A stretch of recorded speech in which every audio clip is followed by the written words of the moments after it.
Hey, it's Bo. Good to see you again.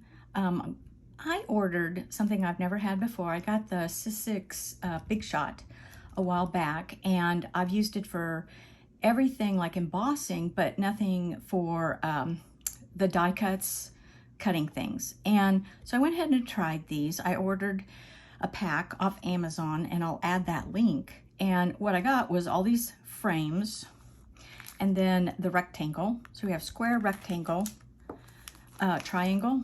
I don't know. We'll see what we can do with that. Circle, all kinds of circles. See, there's like 3, 6, 7, 8. And then there's oval.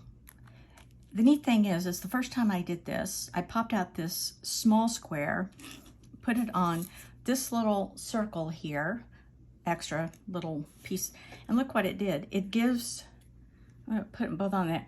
This particular die puts in a little, like a stitching, which I love. I do that a lot of times with my little micron pen, but you don't have to do that with these. It creates a little stitching, and when you glue it on, there's that little added visual depth. So I thought that was really neat. Now, one of the things that I read on these is that you need pliers, and it was a complaint, to get all these little tabs off. So I thought, well, let's give it a try. I did that one successfully, and it did work.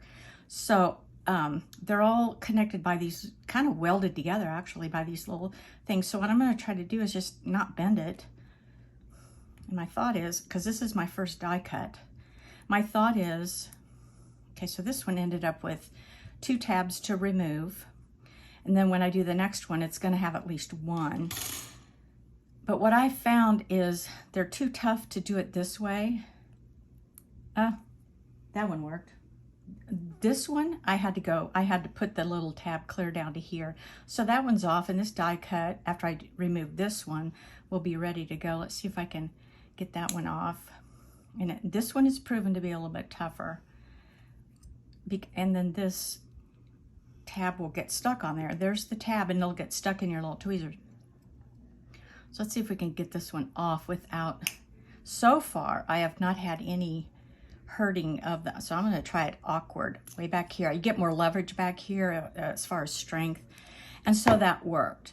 So I will have to do that with all these die cuts at least once. And I think I'm just going to sit down and do them all. And then later, when I've done this, I'll show you some examples. And as far as what I can see, they're all, this is going to have a tighter stitching. This is kind of a more like a little longer stitch.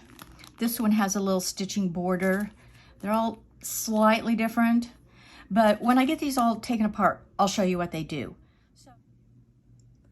Okay, I've removed all the little tabs that connected all of these little die cuts. And once I removed these, I started to remove the rectangular ones. And these, you'll see these little tabs here. And when I ran them through the Sizzix die cutter, these did not show. So I left them on. They don't seem to be a problem. But some of these were like round, and they would create holes in the piece that I was cutting out. And let's see if I can show you one. It would create a hole like this. So I'd have the stitching, but I'd end up with this little hole here. And that's the little tab that didn't come off. So I went through and removed all the tabs, especially the round ones.